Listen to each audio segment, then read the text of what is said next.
On an isolated rock in the sea, a former soldier sought solitude, but the dog he inherited, Scout, knew better. During a cold rain, the dog began to scratch frantically at the solid stone hearth. The soldier dismissed it, but the dog's desperation hinted at a secret his grandfather had hidden in the stone itself. What could an animal sense that a trained soldier could not see? The answer would change everything. Please consider supporting us by subscribing to the channel. The air in the office of Sterling and Associates was thick with the scent of old paper, lemon polish, and money so old it had forgotten its own value. It was a stagnant, suffocating air that clung to the dark mahogany panels and the stiff leather chairs. And for Liam, it was a cage. He sat perfectly still, his back straight, a habit beaten into him by years of service. To the casual observer, he looked calm, a man simply waiting. But inside, every nerve was firing. He catalogued the room's exits, the weight of the crystal decanter on the lawyer's desk, the slight tremor in his cousin's expensive Italian shoe. His body was a coiled spring in a world made of glass. Liam was a man carved from the lean, hard parts of the world. In his early 30s, his tall frame was more sinew than bulk, a quiet strength evident in his posture. His short brown hair was already showing distinguished threads of silver at the temples, and his rugged face, though etched with lines of hardship, held a fundamental kindness in the set of his jaw. His eyes, a startlingly clear shade of blue, held a deep and profound weariness. Dressed in a simple gray t-shirt under a faded blue and beige plaid shirt, worn jeans, and sturdy work boots, he was a former Navy SEAL, a man trained to be a ghost in the most dangerous places on earth. Yet he had never felt more out of place than he did in this opulent tomb. Across the desk sat his cousin Evan. Younger by 5 years, Evan was the physical opposite of Liam. Where Liam was structure, Evan was soft. His suit was expertly tailored, but seemed a size too small for his fleshy frame, and his face, usually set in a look of smug satisfaction, was now a mask of impatient greed. He tapped his fingers on the polished wood, the sound like tiny, irritating hammers against Liam's frayed senses. Presiding over the uncomfortable silence was Mr. Sterling, a lawyer whose face seemed carved from old parchment, all dry lines and thin, bloodless lips. He adjusted his spectacles and cleared his throat, the sound rustling like dead leaves. "Now," he began, his voice as dry as his appearance, "we come to the final bequests of my client, the late Mr. Julian Croft." Julian Croft, his grandfather, a man Liam remembered only in faded, sun-drenched fragments. The scent of salt and engine oil, a calloused hand on his shoulder, a gruff voice that sounded like rocks tumbling in the surf. They had been estranged for nearly 15 years, ever since Liam had enlisted against his family's wishes. Mr. Sterling droned on, listing assets, stocks, and properties. A portfolio of significant value went to Evan. A summer home in the Hamptons went to Evan. The entirety of the Croft Shipping Company shares went to Evan. With each bequest, Evan's smirk grew wider, and he shot a pitying glance at Liam, the poor, lost soldier who had traded a fortune for a uniform. And finally, Mr. Sterling paused, peering over his glasses at Liam, a flicker of something unreadable in his old eyes. "For my grandson, Liam Croft." Evan let out a soft, condescending chuckle. The lawyer ignored him. "To Liam, I leave my home at Seawolf Ledge, off the coast of Maine, and everything upon it. I also entrust to his care my loyal companion, Scout." He paused, letting the words settle before reading the codicil, the part that would echo in Liam's mind for days to come. "This bequest is made with a specific understanding. Seawolf Ledge is given to Liam because he is the only one in this family who understands the value of a silent watch." Silence. The hum of the city seemed to fade. A silent watch. The word struck Liam with the force of a physical blow. It was a term from his world, a language of lonely nights, spent staring into the oppressive dark, of a duty performed without praise or recognition. How could his grandfather, the man he barely knew, have understood? Evan broke the stillness with a loud, incredulous laugh. Seawolf Ledge? That worthless piece of rock? And a dog?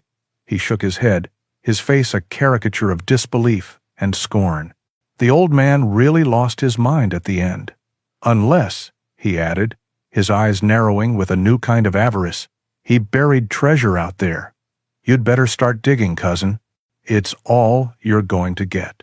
Liam didn't respond. He felt nothing from the insult, nothing from the loss of the fortune. He felt only the profound, stunning impact of that single phrase, a silent watch. For the first time in years, he felt seen.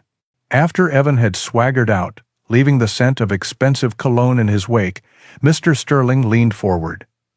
"Your cousin misunderstands your grandfather's intent," he said quietly. Julian was a unique man. He wasn't sentimental, but he was deliberate. The lawyer explained the arrangements. There was a small trust, managed by his office, set aside specifically for the upkeep of the property. It was a modest sum, just enough for basic supplies and fuel, enough for a man to live simply. "Your grandfather also made arrangements for the dog," Mr. Sterling continued. He pushed a folder across the desk. He prepaid a local fisherman, a man named Jed, to make a trip out to the ledge every 2 days with food and fresh water after his passing. He wanted to ensure Scout was cared for until you arrived. Liam opened the folder. Inside was a deed, a hand-drawn map of the coastline marking Seawolf Ledge, and the fisherman's contact information. "What kind of dog is he?" Liam asked, his voice raspy from disuse. "A German shepherd," the lawyer replied. "About 5 years old. A large one, I'm told. All gray and white, like seafoam on a winter sea. A serious, stoic animal, from what your grandfather described. A serious dog for a serious place." Liam stared at the map.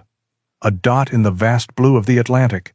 An inheritance not of wealth, but of isolation. A crumbling house. A dog named Scout. And a legacy contained in 6 resonant words. To Evan, it was a joke, a pile of worthless rock. But to Liam, a man drowning in the noise of a world he no longer fit into, it sounded like the only thing that could ever save him. It sounded like a quiet place to finally stand down from his watch. The long drive north to Maine was a slow exorcism of the city's stale air. For 2 days, Liam drove, his old pickup truck eating up the miles of asphalt that separated the mahogany-paneled office from the rugged coastline of his inheritance. With each passing town, the buildings grew smaller, the trees taller, and the sky wider. The noise in his head, the constant, buzzing hypervigilance that had been his companion since his last tour, began to recede, replaced by the steady hum of the engine and the whisper of the wind. He arrived in the small fishing town of Port Clyde as a damp, gray dusk was settling over the harbor. The air smelled sharply of salt, pine, and low tide. It was a clean, honest smell that seemed to scour his lungs. Following Mr. Sterling's directions, he found a weathered pier where a man was mending a net under the yellow glow of a single bare bulb. This was Jed. He was a man who seemed to have been carved from the same driftwood that littered the shore, his face a roadmap of deep lines etched by sun and sea. He wore a thick, oil-stained wool sweater, and his hands, though gnarled with age, moved with a practiced, efficient grace. He looked up as Liam approached, his pale blue eyes assessing, missing nothing. "You must be the Croft boy," Jed said, his voice a low rumble like stones shifting on the seabed. There was no warmth in it, but no hostility either. It was a simple statement of fact. "Liam," he corrected gently, extending a hand.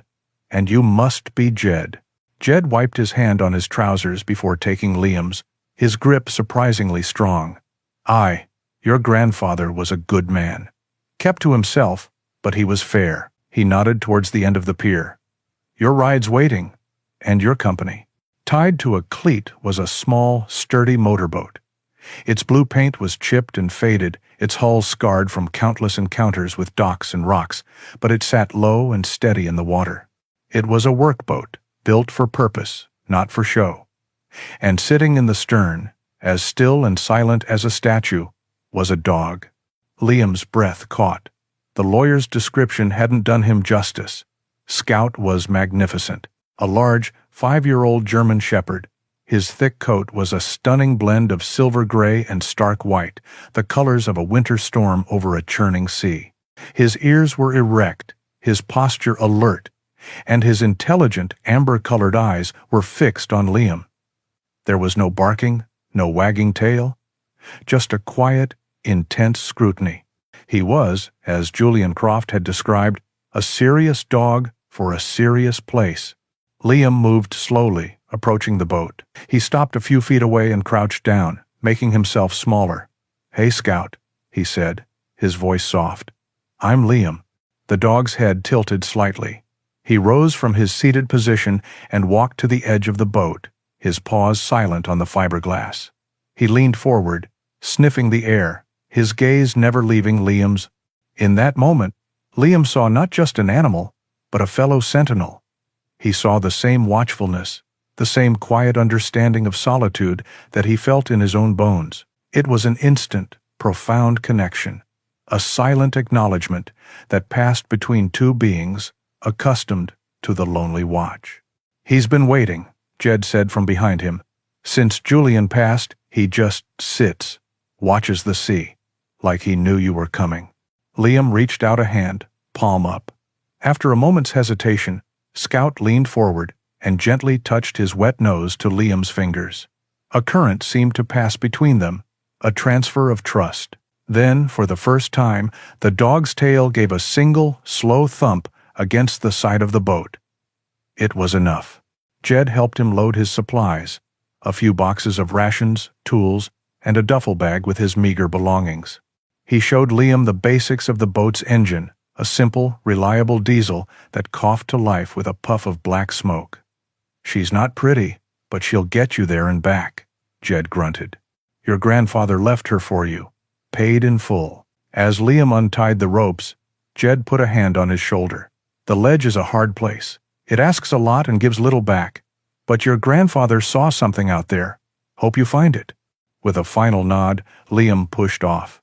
The small boat chugged out of the harbor, leaving the warm lights of the town behind.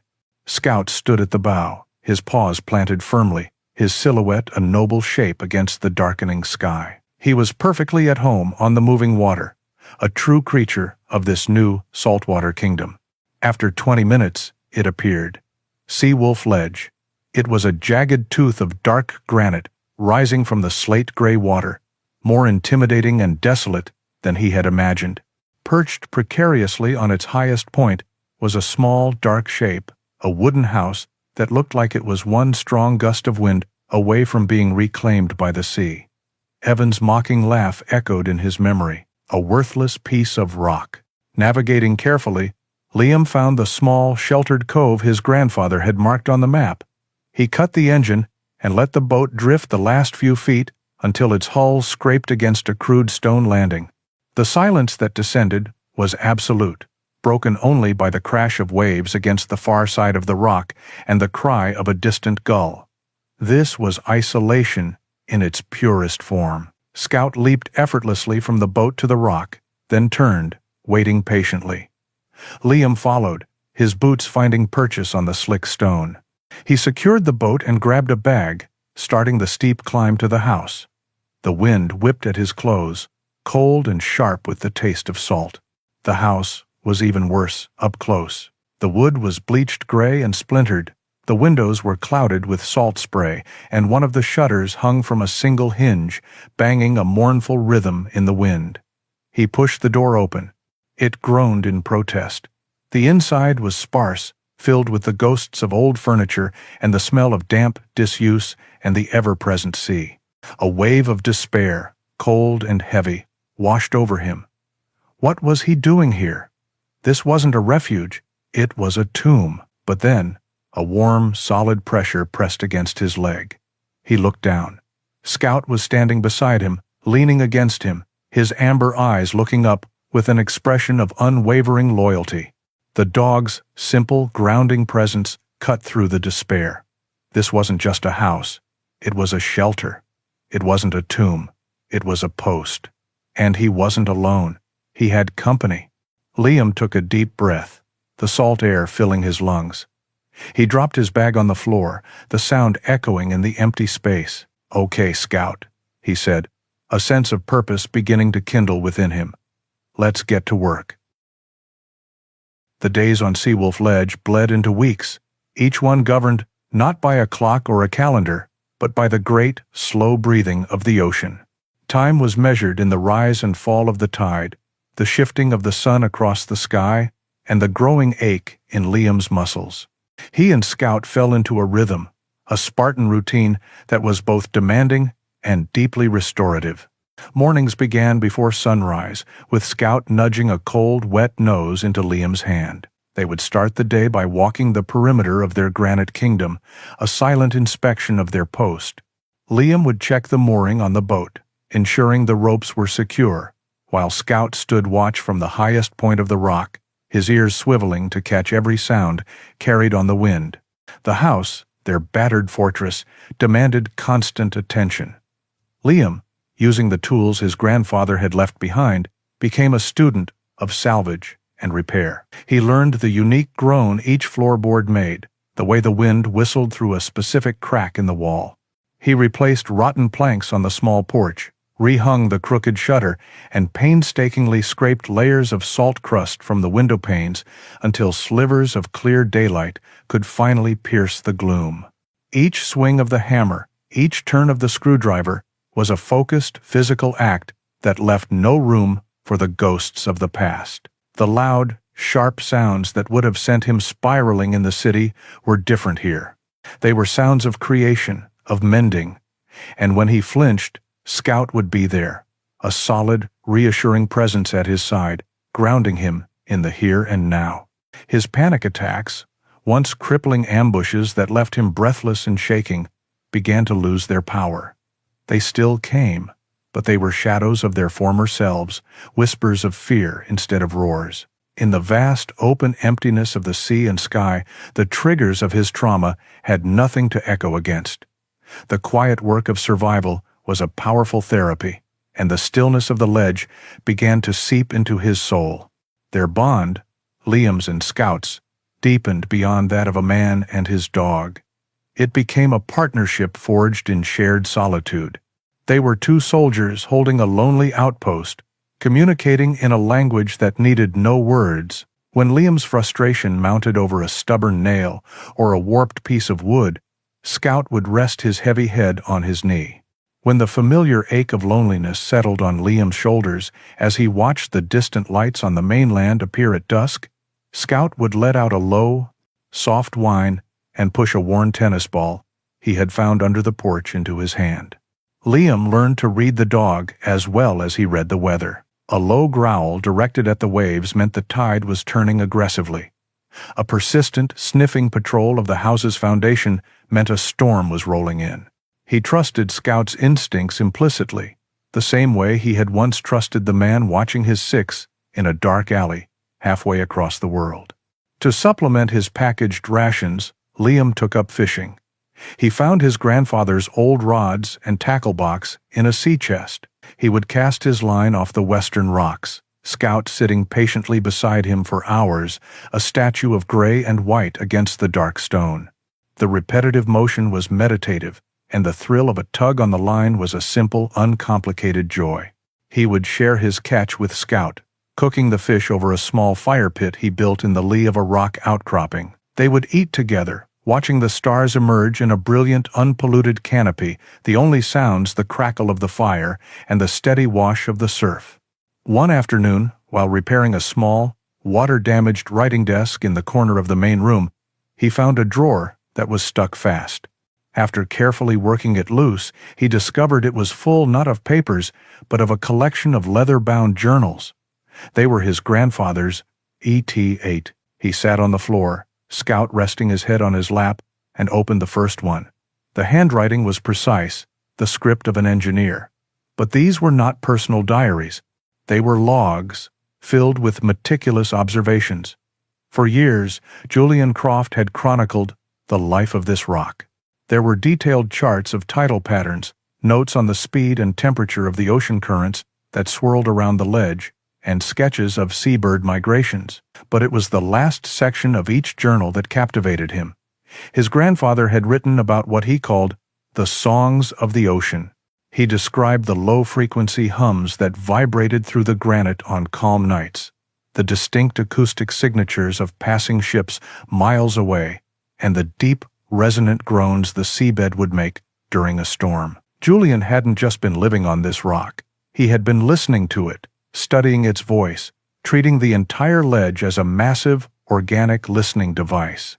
Liam ran a hand over the intricate diagrams and pages of dense notations, a profound sense of awe settling over him.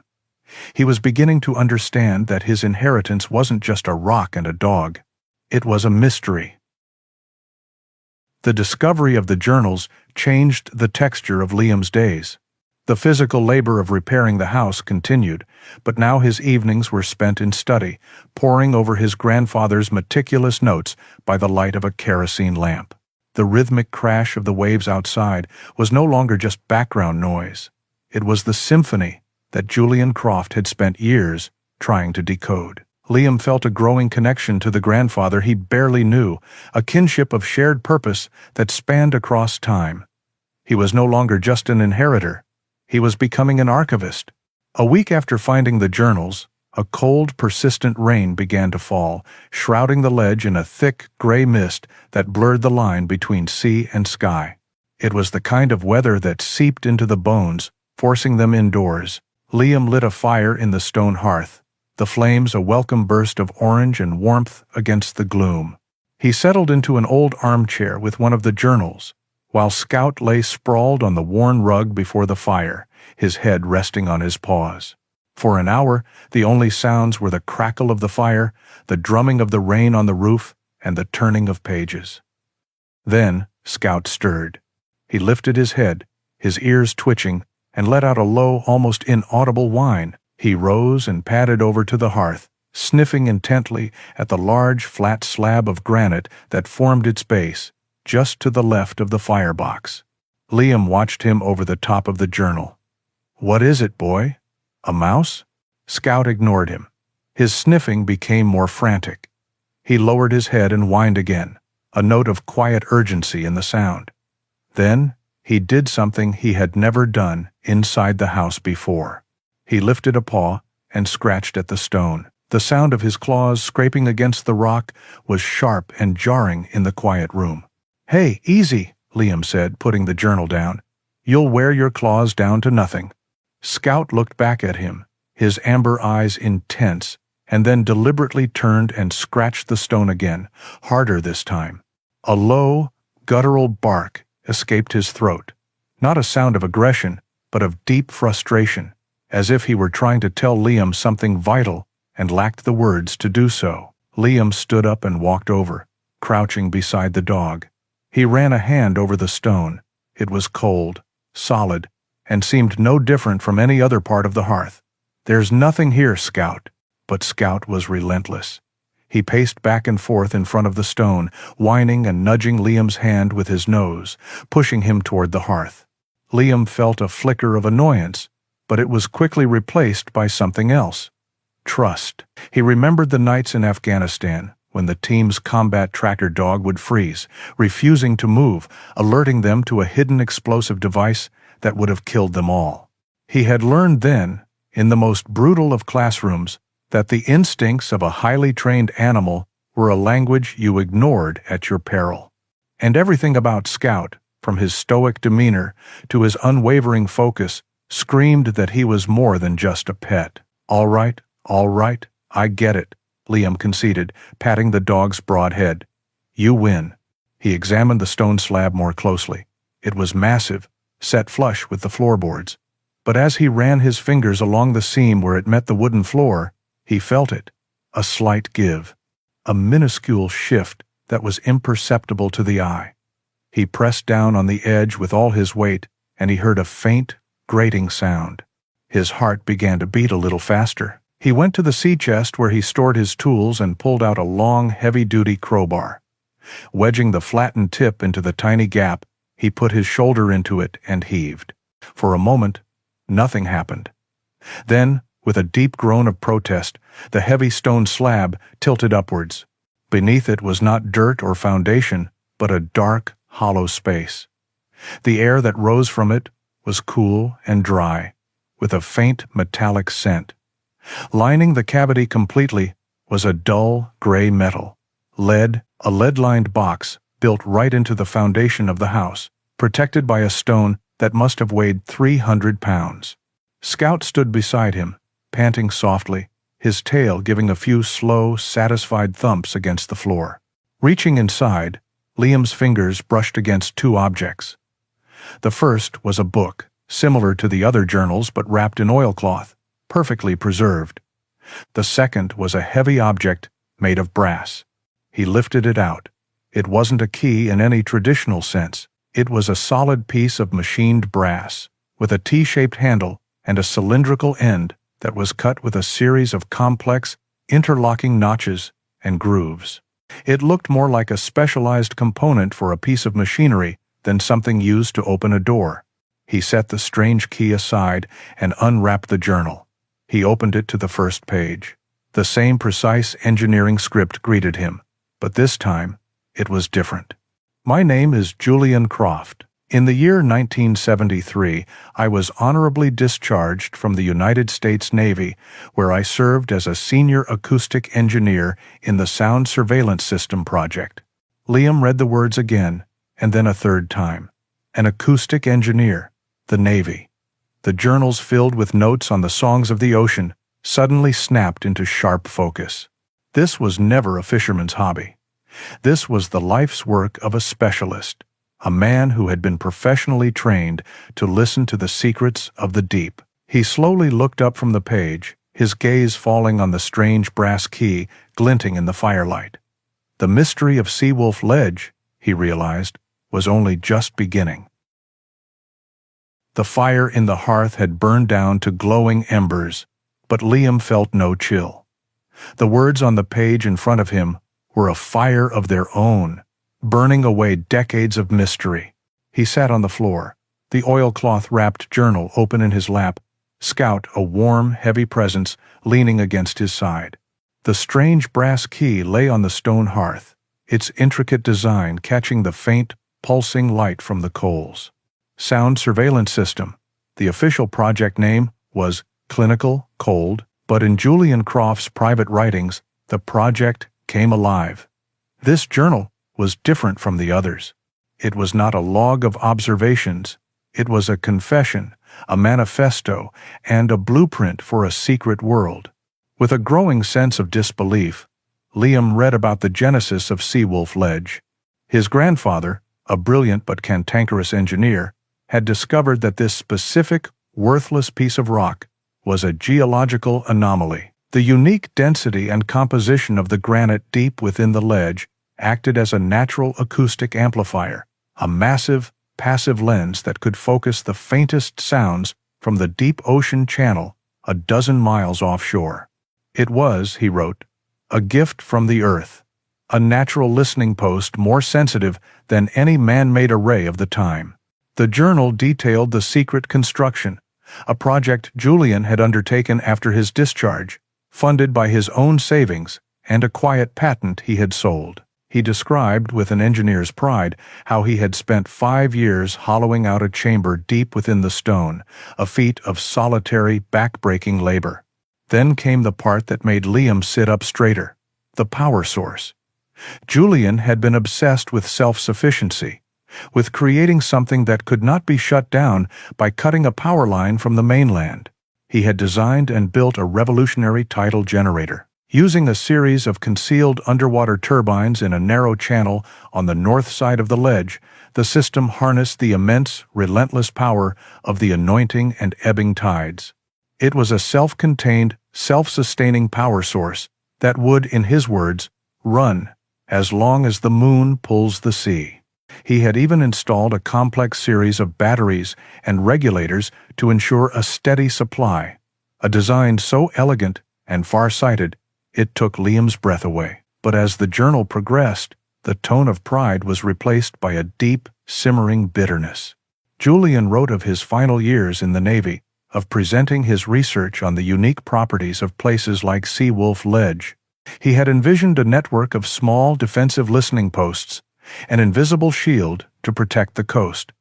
But his superiors, the men he contemptuously referred to only as the vultures, saw something else. They saw a tool for tracking and targeting, a way to turn his shield into a sword. "They want to hunt with it," Julian wrote, his script growing sharp and angry. "I gave them the means to hear a whisper, a league away, and they only want to use it to aim a cannon. They speak of deterrence, but their eyes gleam with the promise of aggression. They cannot see the beauty in listening.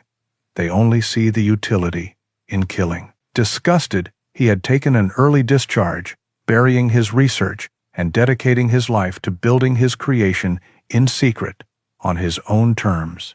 He had built his station not for a government or a military, but for the principle of the silent watch itself. He wanted to listen, to understand, to protect, not to attack. He was a guardian, not a hunter. As Liam read the words, the phrase from the will echoed in his mind with thunderous clarity. He finally understood. This was the silent watch his grandfather had meant, a lifelong solitary vigil against the very forces they had both once served. Liam gently closed the journal, his mind reeling. The quiet, eccentric old man from his childhood had been a visionary, a genius living in self-imposed exile, guarding a secret that could change the world. He looked at Scout, who gazed back at him with his steady, knowing eyes. "He trained you for this, didn't he?" Liam whispered. "He trained you to find someone who would understand." He picked up the journal again, turning to the final few pages.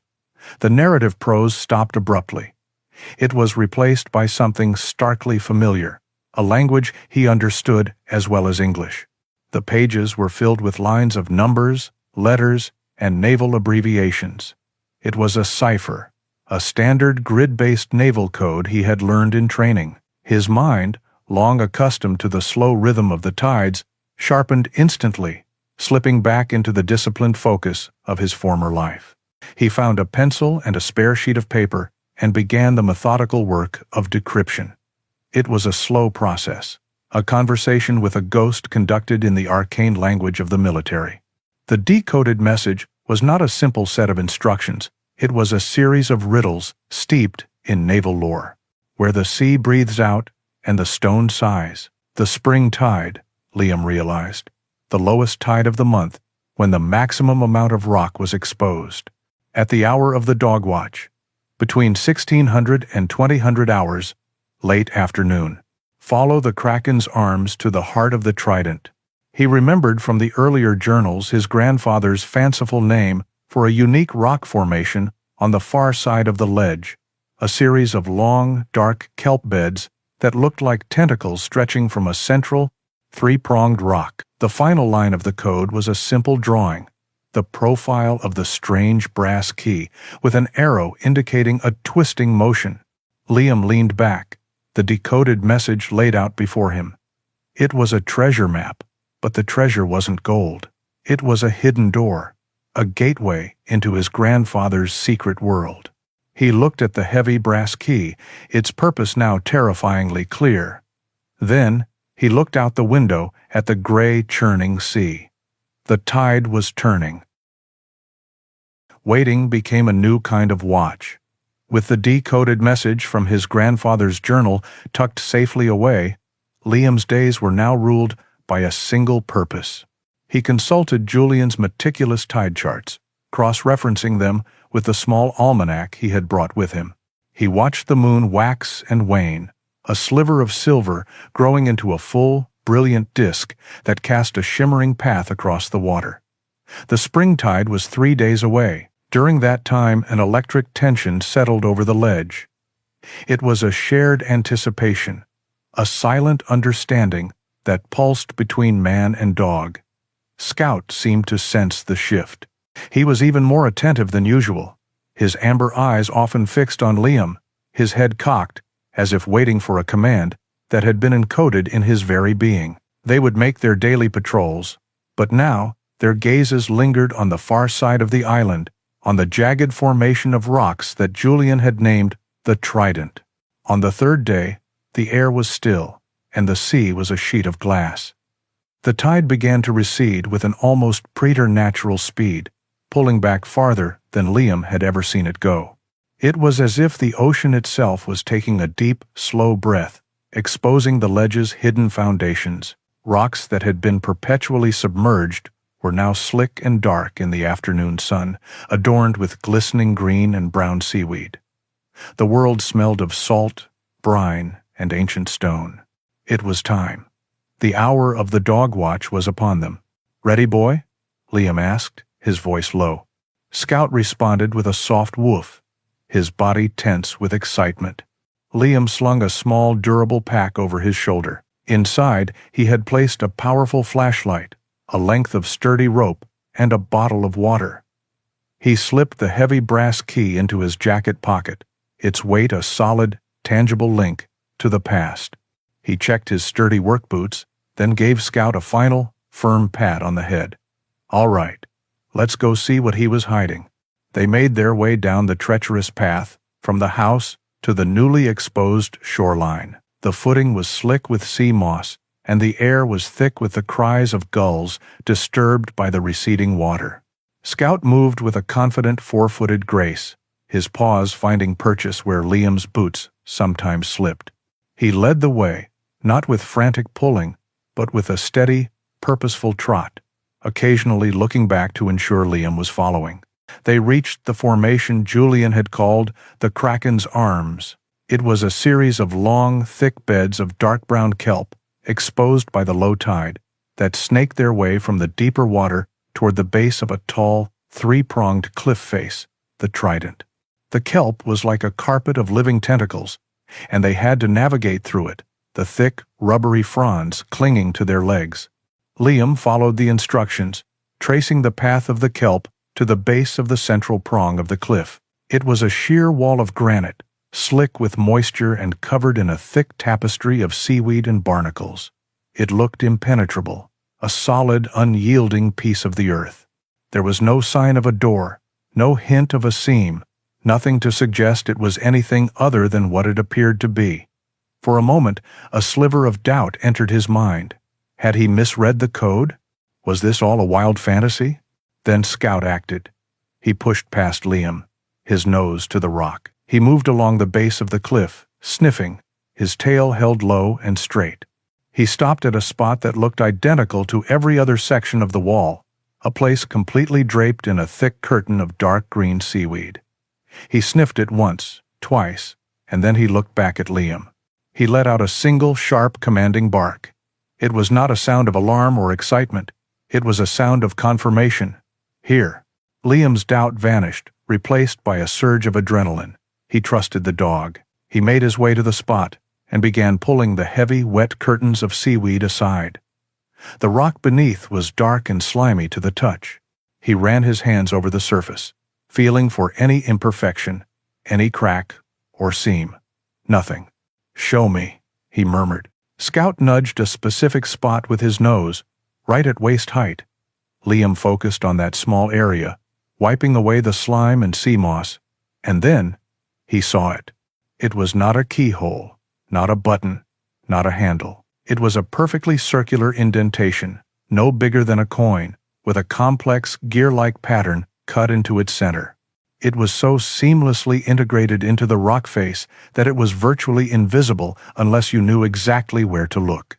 His heart pounded against his ribs. He took the heavy brass key from his pocket. The light was fading, but he could see that the intricate notches and grooves on the end of the key were a perfect match for the pattern in the rock. It was the work of a master craftsman, a piece of precision engineering hidden in plain sight. With a slightly trembling hand, he inserted the key into the slot. It slid in with a smooth, satisfying click, fitting so perfectly there was no play at all. He took a deep breath, gripped the T-shaped handle with both hands, and turned it clockwise, just as the drawing in the journal had indicated. For a second, nothing happened. Then, a low, deep grinding sound vibrated through the soles of his boots, a sound that seemed to come from the very heart of the stone. A thin, perfectly straight line appeared in the rock face, tracing the outline of a large, rectangular door. The sound grew louder, the groan of immense weight being moved by a powerful, hidden mechanism. Slowly, ponderously, the entire section of the cliff face began to recede into the darkness within, a multi-ton slab of solid granite, sliding inward like the door of a bank vault. The opening revealed a dark, square tunnel leading into absolute blackness. A cool, dry, still air flowed out, carrying the faint scent of ozone and dormant machinery. Liam and Scout stood at the threshold, staring into the abyss. The mystery of Seawolf Ledge was no longer a riddle on a page. It was a dark, silent passageway, waiting to be explored. For a long moment, Liam and Scout stood frozen at the threshold, two figures silhouetted against the fading light of the outside world. The tunnel before them was a perfect square of absolute black, a wound in the ancient stone. The cool, dry air that flowed from it was sterile, a stark contrast to the salt and life of the sea behind them. Liam's SEAL training took over. Pushing aside the initial shock, he clicked on the powerful flashlight from his pack, its beam cutting a sharp white cone into the darkness. The tunnel was smooth-walled, lined with a material that didn't reflect the light, seeming to swallow it. It ran straight for about 50 feet before ending at a heavy, sealed metal door like one found on a naval vessel. "Stay close," he murmured to Scout, though the command was unnecessary. The dog was already pressed against his leg, not out of fear, but with a quiet, alert readiness. His ears were forward, his nose twitching as he processed the strange, new scents. They moved down the tunnel together, their footsteps the only sound in the profound silence. Liam kept the flashlight beam moving, methodically scanning the walls and ceiling. The construction was flawless, the work of a master. He reached the door and examined the locking mechanism, a large, circular wheel. He put his hands on it and turned. Decades of disuse had done nothing to impede its function. It spun smoothly, silently, and the heavy door swung inward with a soft hiss of equalizing pressure. Liam stepped through the doorway and stopped dead, his breath catching in his throat. He was standing on a raised metal catwalk overlooking a cavernous, circular chamber. The room was carved directly from the living granite of the ledge, but the space was filled with the quiet, imposing presence of advanced technology. Banks of servers with blinking standby lights lined one wall. A series of complex control panels and consoles formed a semicircle in the center of the room. Dominating the far wall was a massive, curved screen, currently dark and silent. The air was cool and circulated by a faint, almost inaudible hum. Everything was spotlessly clean, free of dust or corrosion, preserved in this hermetically sealed tomb. It was a time capsule from the Cold War, yet it felt futuristic. Scout let out a low, soft whine, his gaze sweeping the incredible sight before him. Liam descended the metal steps to the main floor, his boots clanging softly in the vast space. He approached the central console, running a hand over its cool, smooth surface. He pulled out the lead-lined journal and opened it to the pages following the cipher. There, his grandfather had laid out the startup sequence in the same precise, methodical script. It was a complex, multi-stage process designed to prevent accidental or unauthorized activation. First, engage primary power from the tidal regulators, the instructions began. He located a heavy, shielded panel on the wall. Inside was a series of large, insulated levers. Following the diagram in the journal, he engaged them one by one. A deep, resonant hum began to fill the chamber, a sound that seemed to vibrate up from the very bedrock. The standby lights on the server banks switched from amber to a steady, solid green. The station was waking up. For the next 10 minutes, he was no longer Liam Croft, the lost veteran. He was a SEAL operator, following a mission checklist with calm, focused precision. He moved from console to console, initiating diagnostic checks, bringing the cooling systems online, and verifying power flow to the main processors. Each step was a small victory, a connection to the brilliant mind that had designed this place.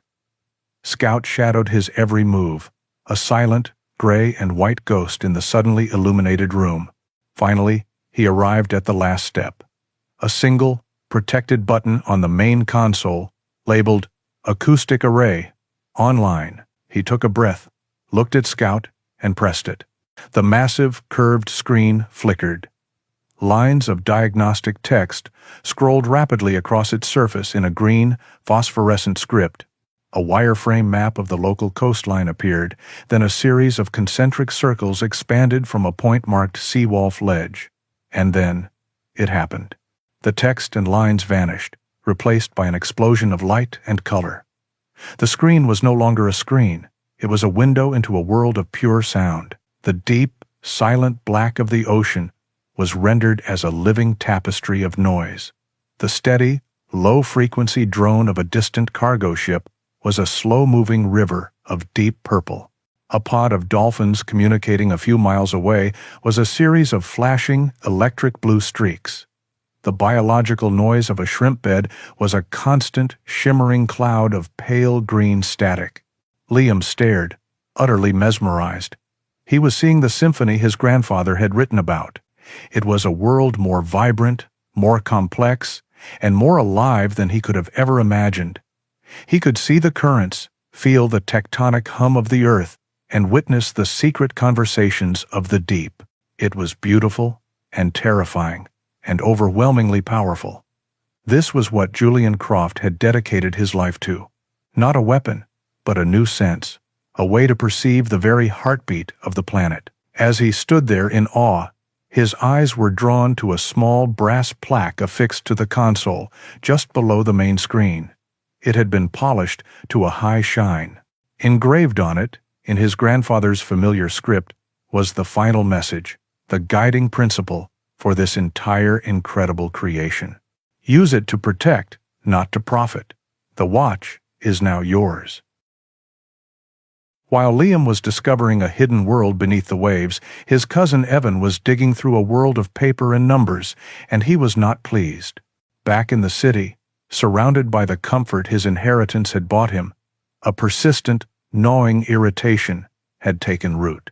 The old man's will had been an insult, a public declaration that the soldier was somehow more worthy than the businessman. To Evan, it was unthinkable. Driven by a mix of wounded pride and pure greed, he had hired a team of forensic accountants to dissect every transaction Julian Croft had made in the last 30 years. He was looking for hidden accounts, undeclared assets, anything to prove the old man had cheated him. For weeks, the accountants found nothing. Then, they started looking at the expenses. The report landed on Evan's desk with a heavy thud. It was a thick binder, detailing decades of astonishing expenditures. There were massive, recurring payments to specialized marine engineering firms, invoices for hundreds of tons of high-grade steel, lead, and copper wiring from industrial suppliers, contracts with deep-sea demolition and excavation crews. All of it, every single dollar, was funneled toward a single, worthless asset, Seawolf Ledge.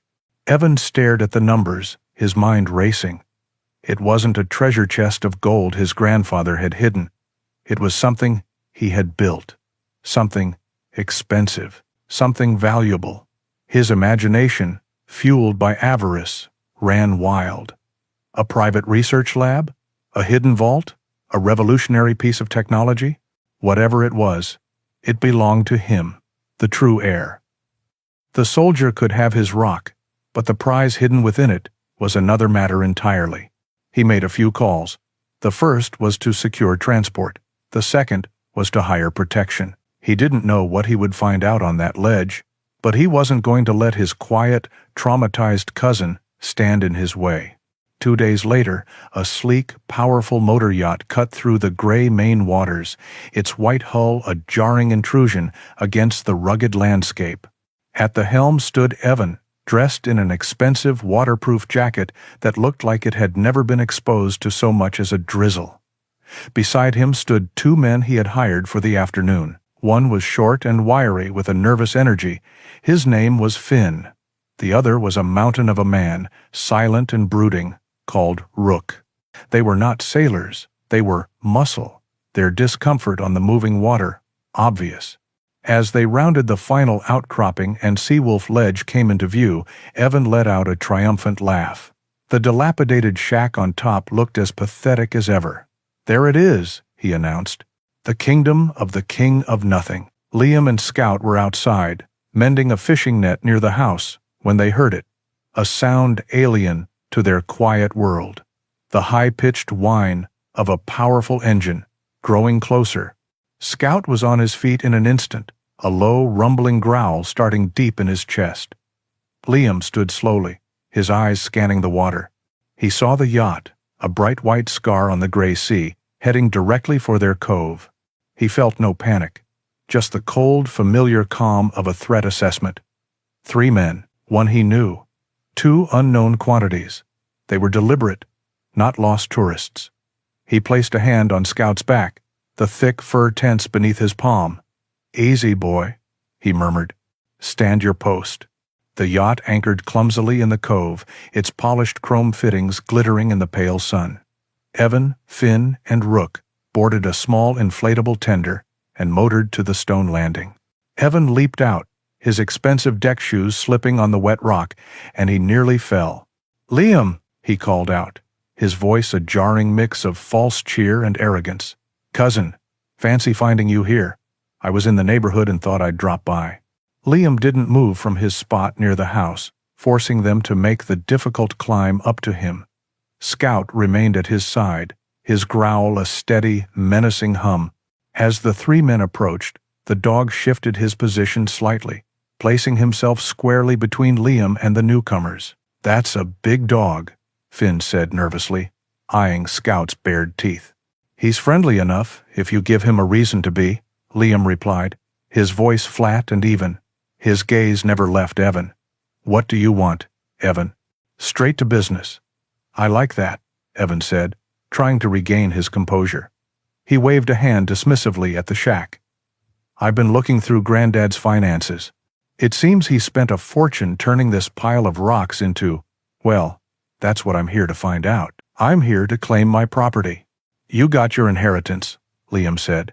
"This is mine."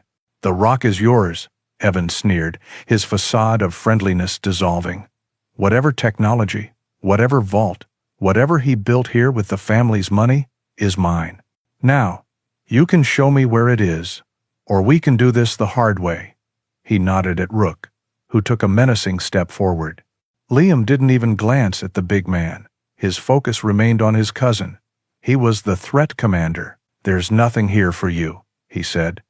"You should get back on your boat and leave." Evan laughed, a shrill, unpleasant sound. "Oh, I don't think so. You see, I'm not just here for myself. I've been in contact with some very interested investors, a foreign consortium. They pay top dollar for unique American engineering, no questions asked. They're very eager to see what's for sale." The words hit Liam with the force of a physical blow. This wasn't just about greed anymore. Evan, in his blind, stupid avarice, was trying to sell a vital piece of national defense to an unknown foreign power. He was a vulture, just as his grandfather had written, but he was also a traitor. The temperature on the ledge seemed to drop. Liam's posture changed, the weary homesteader vanishing, replaced by the cold, hard lines of the SEAL operator. Scout sensed the shift instantly. His growl deepened, escalating into a sound that was no longer a warning, but a promise. The sky, which had been clear moments before, was beginning to darken in the west, a bruised, purple line appearing on the horizon. A storm was coming, in more ways than one. The shift in the atmosphere was instantaneous and absolute. The bruised line on the horizon had not been a distant threat. It was the leading edge of a furious assault. The wind, which had been a steady breeze, suddenly shrieked, tearing at their clothes with an invisible, violent hand. The sea, moments before a manageable swell, rose up in a series of colossal, green-black waves, their crests whipped into white fury. The first of these monster waves struck the base of Seawolf Ledge, and the entire granite tooth shuddered, a deep, resonant vibration that traveled up through the soles of their boots. Evan's sneer was wiped from his face, replaced by a slack-jawed look of alarm. The two hired men, Finn and Rook, exchanged panicked glances. They were city muscle, completely out of their element in this raw, untamable wilderness. Their sleek motor yacht, anchored in the cove, was now being tossed about like a child's toy, its bow plunging violently into the troughs between waves. "We have to go!" Finn yelled over the roar of the wind, his voice thin and reedy. "Go where?" Evan screamed back, his hair plastered to his forehead by the spray. "We'll be swamped before we even clear the cove." He was right. The storm had trapped them. Their only refuge on this desolate rock was the dilapidated wooden shack they had been trying to break into. Desperation turned Evan's greed into a feral sort of courage. "Get the door open," he ordered, pointing a trembling finger at Rook. Now, Rook, the silent mountain of a man, needed no further encouragement. He lowered his shoulder and charged the old wooden door. The frame splintered on the first impact, the sound lost in the howl of the wind. Liam and Scout were forced back into the small, single room. Another wave hit the ledge, harder this time, and a sheet of icy water cascaded over the roof, finding its way through a dozen cracks to rain down on them inside. Rook hit the door again, and it sagged on its hinges. It would not hold for a third strike. But just as the big man gathered himself for the final blow, Scout did something Liam had never heard before. The deep, threatening growl in his chest ceased. He lifted his head, and from his throat came a sound that was not a bark or a snarl, but a long, high-pitched, ululating howl. It was a sound of profound distress, of primal warning, a lament that seemed to echo the storm's own mournful shriek. It was a sound that had nothing to do with the men at the door. It was directed at the very foundation beneath their feet. Liam froze. He knew that sound. Julian had described it in the final coded journal. When the stone sighs, the dog will sing its sorrow. It was a trained alert, a signal that the storm's immense pressure and the violent wave impacts were causing dangerous vibrations within the granite structure of the ledge itself. The house was the most vulnerable point. The tunnel and the station below were their only true sanctuary. As if to punctuate the warning, a window on the seaward side of the shack exploded inward, shattered by the force of a wave that had climbed the cliff face. A torrent of salt water and wind blasted into the room, sending papers and old charts flying. There was no more time. "This way, Scout!" Liam yelled. He abandoned the front door, turning instead to the stone hearth.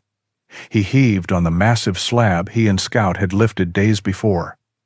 It tilted upward, revealing the dark, lead-lined cavity. Ignoring the shouts from Evan and his men, Liam dropped into the small space, landing on the floor of the secret passage that led from the house to the top of the tunnel. "Scout, in!" Scout leaped in after him without hesitation. Liam pulled the heavy stone slab back into place, as best he could, just as the front door finally gave way with a crash of splintering wood. He didn't wait to see them enter. He grabbed a flashlight and plunged into the connecting passage, sealing a heavy inner door behind him. Moments later, they emerged into the quiet, still air at the top of the main tunnel. Liam slammed the heavy naval door shut, spun the wheel, and the chaos of the storm was silenced, replaced by the calm, steady hum of the station below. His heart was hammering, but his mind was clear. He and Scout descended into the main chamber. The place was a haven of tranquility, untouched by the tempest raging just 100 feet above. But the massive screen told a different story. The symphony of the deep had become a cacophony. The sonar display was a chaotic mess of screaming color as the storm churned the ocean into a frenzy of acoustic noise. It was a perfect cloak, and hiding within it, Liam saw it instantly. It was a small, dense, dark blue signature, moving slowly but deliberately toward the ledge. A submarine, small, probably a submersible or a mini-sub, using the storm's roar as a perfect shield to mask its approach.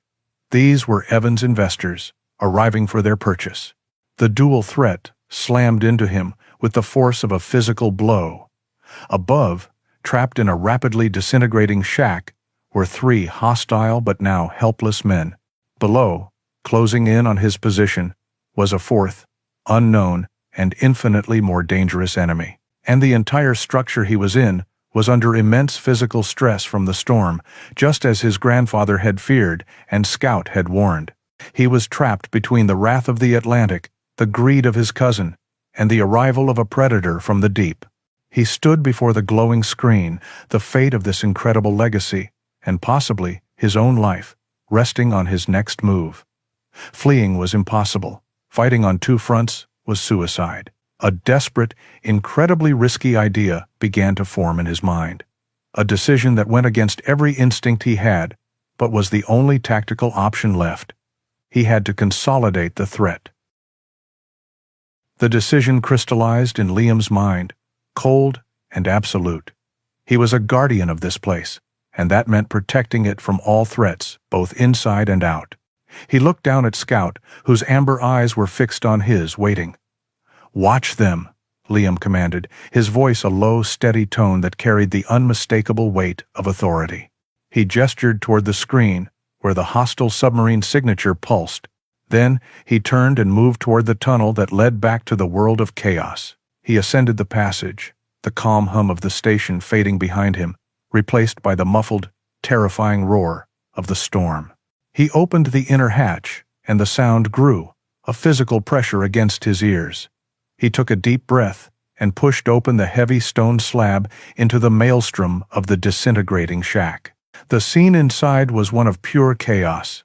Evan, Finn, and Rook were huddled against the far wall, their faces pale with terror in the flickering gloom. The roof was groaning under the assault of the waves, and water poured through a dozen new holes.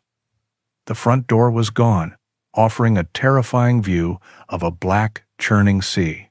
They looked like cornered, desperate animals. "Evan!" Liam's voice cut through the roar of the wind. The three men spun around, their eyes wide with shock at his sudden reappearance from the floor. "The house is breaking apart," Liam stated, not as a warning, but as a fact. "You have 5 minutes, maybe less, before this entire structure is swept into the ocean. You have one chance to live. Follow me, now." "Follow you where?" Evan shrieked, his voice cracking. "To the only place on this rock that's going to exist in 10 minutes, Liam replied, his gaze hard and unforgiving. "You will come with me. You will not speak. You will not touch anything, and you will do exactly as I say. That is the deal. The alternative is you stay here and drown. Your choice." There was no negotiation. There was only survival. Rook, the big man, was the first to move, scrambling toward the opening by the hearth. Finn followed a second later. Evan, his face a mask of disbelief and terror, hesitated for a heartbeat before stumbling after them. One by one, they dropped into the passage. Liam followed last, pulling the heavy stone slab back into place just as a colossal wave struck the house with the force of a battering ram. The sound of splintering timbers, a final, violent punctuation mark. He led them down into the silent, humming sanctuary of the station. They stared at the incredible sight, their wet clothes dripping onto the immaculate metal floor, their faces a mixture of awe and profound fear. Evan's jaw hung open as he looked from the server banks to the massive, glowing screen. The treasure he had imagined was so much more complex and terrifying than he had ever conceived. Scout stood near the base of the stairs, a silent, gray and white sentinel, his presence a clear and potent warning against any sudden moves. Liam ignored them. He walked to a secondary console, a communications array that had been dormant. His fingers flew across the keyboard, his training kicking in. He composed a short, encrypted burst transmission using an old naval protocol, routing it through a secure channel his grandfather had built. It contained their coordinates, a severe weather alert for a Category 4 nor'easter, HEA, and a single coded phrase, hostile submersible, Class Sierra, on approach. Vulture's nest is compromised. Request immediate assistance. Vulture's nest. Julian's final, bitter joke. He sent the message. There was no confirmation, no reply. There was only hope that someone, somewhere, was still listening. The hours that followed were the longest of Liam's life. Trapped in the heart of the stone, they were 5 souls adrift in a sea of fury. The only evidence of the storm was the violent, chaotic display on the sonar screen and a deep, bone-jarring vibration that pulsed through the granite. Above them, the shack was torn from its foundation and swallowed by the sea. The submarine held its position, a patient predator waiting for the chaos to subside. Evan and his men huddled on the floor, stripped of their bravado, reduced to shivering, silent figures. Evan would occasionally steal a glance at Liam, his expression no longer greedy, but filled with a dawning, sickening understanding of the magnitude of his crime. Then, as dawn approached, the vibrations began to lessen. The storm was breaking. On the screen, the acoustic chaos started to calm. The dark blue signature of the submarine began to move again, making its final, slow approach to the ledge. But then, new signals appeared. 2 fast-moving signatures of brilliant gold, converging on the submarine's position, Coast Guard cutters. The silent drama played out on the screen.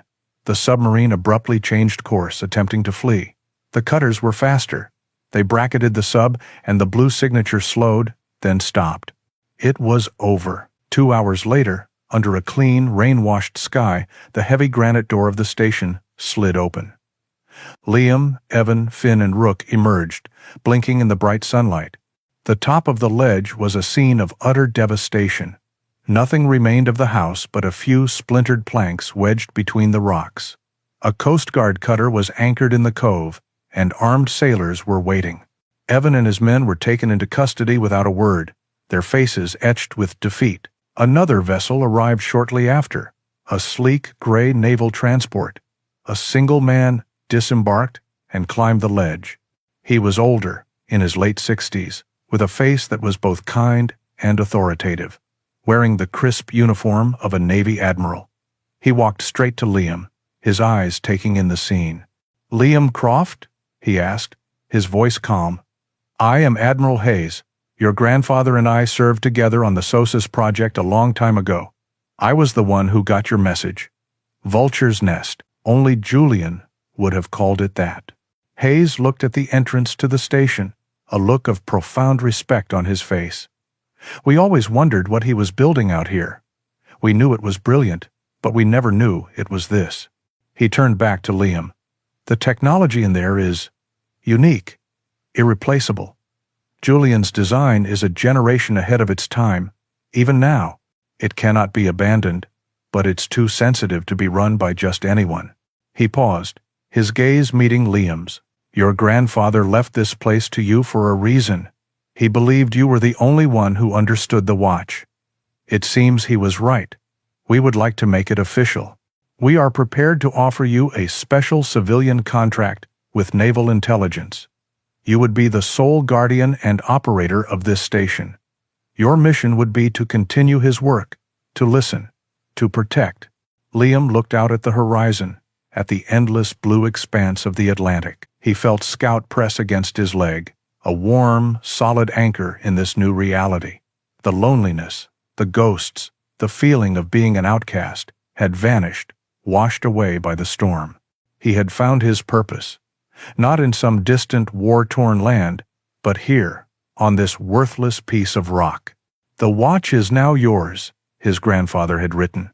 "Yes, sir," Liam said to the Admiral, his voice clear and steady. "I accept." Months later, a small, reinforced observation post stood where the shack had been, built to withstand any storm. Liam and Scout stood on the edge of the cliff, the afternoon sun warming their faces. They were no longer exiles, no longer ghosts, haunted by the past. They were sentinels. They were home. And their silent watch had just begun.